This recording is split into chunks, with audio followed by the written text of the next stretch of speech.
Chapter-7 Experiences in the West.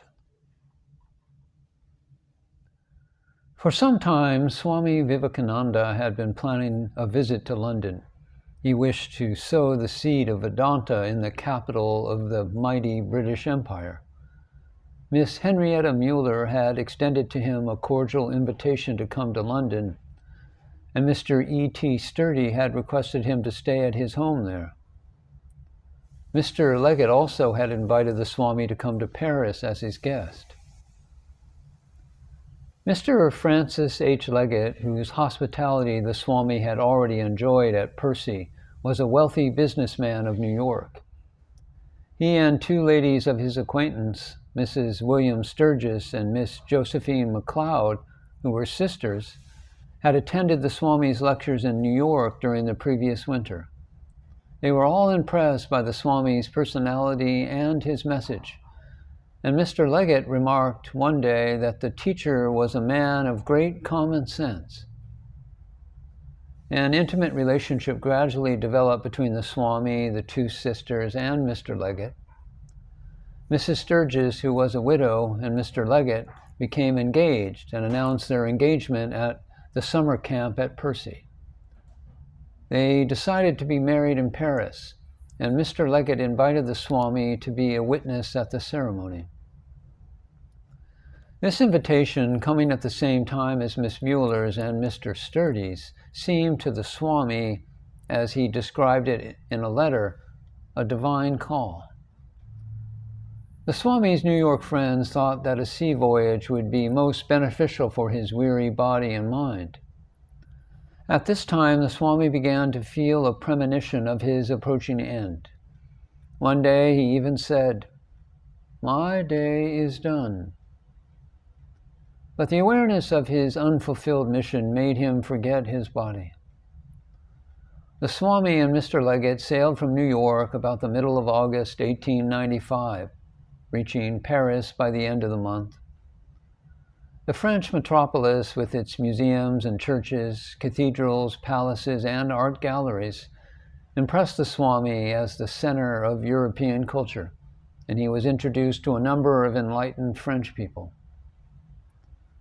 When Swami Vivekananda arrived in London, he was enthusiastically greeted by Miss Mueller, who had already met him in America, and Mr. Sturdy, who had studied Sanskrit and had, to a certain degree, practiced asceticism in the Himalayas. The Swami's mind, one can imagine, was filled with tumultuous thoughts as he arrived in the great city. He was eager to test his ability as an interpreter of the spiritual culture of India, in the very citadel of the English-speaking nations. He also knew that he belonged to a subject race which had been under the imperialistic domination of England for almost 140 years. He attributed India's suffering, at least in part, to this alien rule. He was not unaware of the arrogance of the British ruling class in India, to whom India was a benighted country steeped in superstition. Would the Britishers give a patient hearing to the religion and philosophy of his ancestors, of which he was so proud? Would they not rather think that nothing good could ever come out of Nazareth? He did not, as we learn from his own confession, set foot on English soil with the friendliest of feelings. But how he felt when he left England after his short visit will be presently described. After a few days' rest, the Swami quietly began his work. Through friends, he was gradually introduced to people who were likely to be interested in his thoughts. He also devoted part of his time to visiting places of historical interest. Within 3 weeks of his arrival, he was already engaged in a strenuous activity. A class was started, and soon the hall was found inadequate to accommodate the students. Newspapers interviewed him and called him the Hindu yogi. Lady Isabel Margeson and several other members of the nobility became attracted to the Swami's teachings. His first public lecture was attended by many educated and thoughtful people.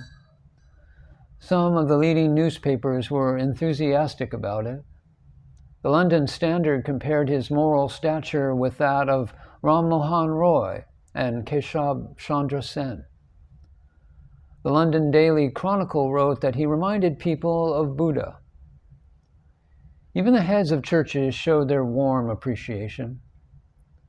But the Swami's greatest acquisition in London was Miss Margaret E. Noble, who later became his disciple, consecrating her life to women's education and health in India.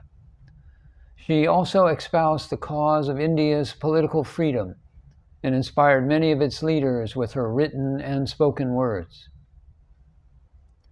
Miss Noble, the fourth child of Samuel Noble, was born in Northern Ireland in 1867.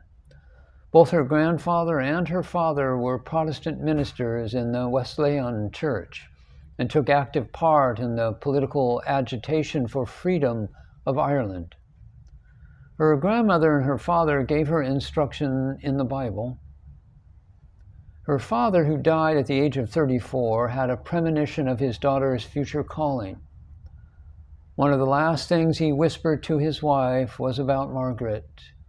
He said, "When God calls her, let her go. She will spread her wings and do great things."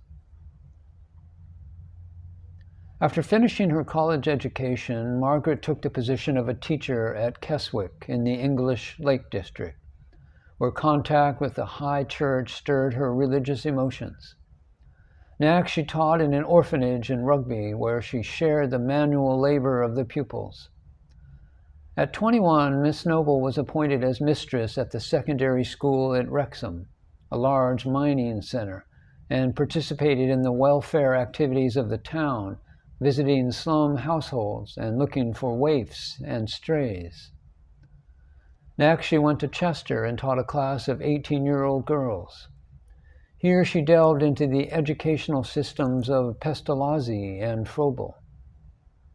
And finally, she came to London, where in the autumn of 1895, she opened her own school, the Ruskin School in Wimbledon. The metropolis of the British Empire offered Miss Noble unlimited opportunities for the realization of her many latent desires, political, literary, and educational. Here she joined the Free Ireland group, working for Ireland's Home Rule. She was also cordially received at Lady Ripon's exclusive salon, where art and literature were regularly discussed. This salon later developed into the Sesame Club, with rooms in Dover Street, where Bernard Shaw, T.H. Huxley, and other men of literature and science discussed highly intellectual subjects. Margaret Noble became the secretary of the club and lectured on the psychology of the child and the rights of women. Thus, even before she met Swami Vivekananda, she was unconsciously preparing the ground for her future activities in India. At this time, Margaret suffered a cruel blow. She was deeply in love with a man and had even set the wedding date, but another woman suddenly snatched him away. A few years before, another young man to whom she was about to be engaged had died of tuberculosis. These experiences shocked her profoundly, and she began to take a more serious interest in religion. She was very fond of a simple prayer by Thomas à Kempis: "Be what thou prayest to be made." One day, her art teacher, Ebenezer Cook, said to Margaret, "Lady Isabel Margeson is inviting a few friends to her house to hear a Hindu Swami speak. Will you come?" Swami Vivekananda had already been a topic of discussion among certain members of the Sesame Club. Mr. E.T. Sturdy and Miss Henrietta Mueller had told of his extraordinary success in America as a preacher and orator. Miss Noble first met Swami Vivekananda on a Sunday evening in the drawing room of Lady Isabel Margeson, situated in the fashionable West End of London.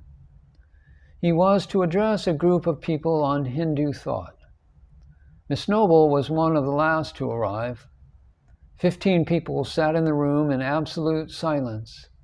She nervously felt as if all eyes were turned on her, and as she took the first vacant chair, she gathered her skirt to sit down without making any noise.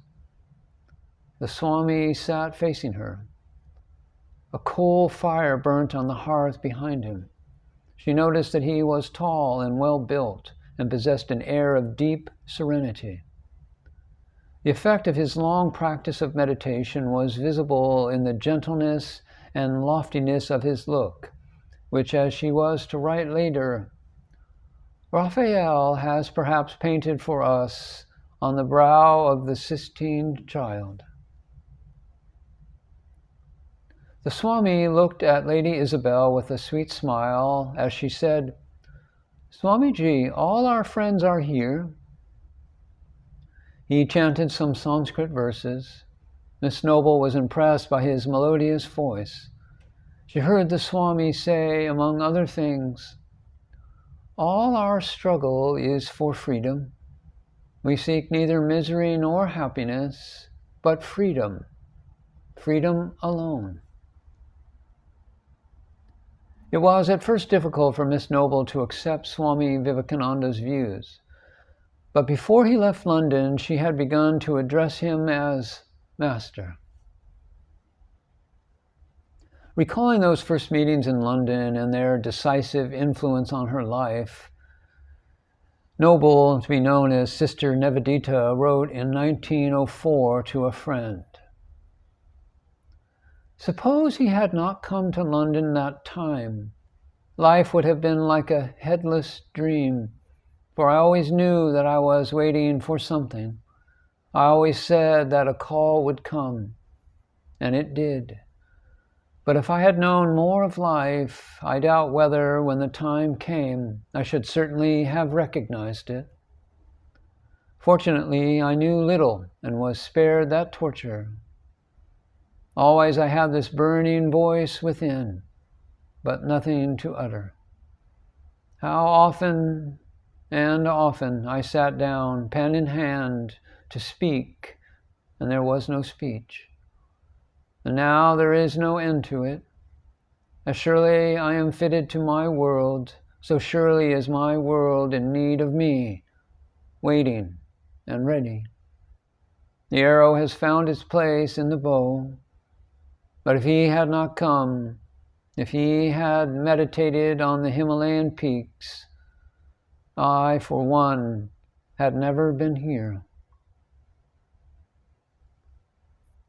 Swami Vivekananda and Mr. Sturdy soon began an English translation of the Bhakti aphorisms of Narada.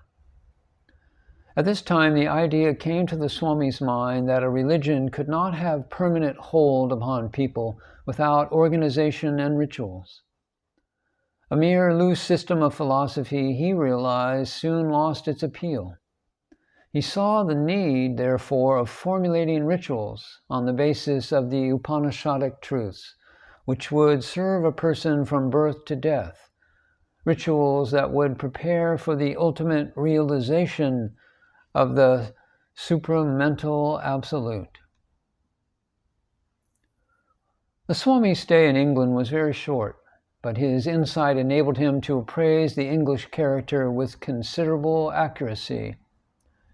He wrote to a devotee on 18th November 1895, "In England, my work is really splendid. I am astonished myself at it. The English do not talk much in the newspapers, but they work silently. I am sure of having done more work in England than in America." And in another letter written on 13th November to a brother disciple in India, he said, "Every enterprise in this country takes some time to get started. But once John Bull sets his hand to a thing, he will never let it go. The Americans are quick, but they are somewhat like straw on fire, ready to be extinguished." The Swami had been receiving letters from American devotees asking him to come back. A rich lady from Boston promised to support his work in New York throughout the winter. Before leaving England, however, he arranged that Mr. Sturdy should conduct the classes in London till the arrival of a new Swami from India, about the need of whom he was writing constantly to his brother disciples at the Baranagore monastery. On December the 6th, 1895, Swami Vivekananda returned to New York after his 2-month stay in England, in excellent health and spirits. During his absence abroad, regular classes had been carried on by his American disciples, Kripananda, Abhayananda, and Miss Waldo, who taught Raja Yoga in both its practical and theoretical aspects.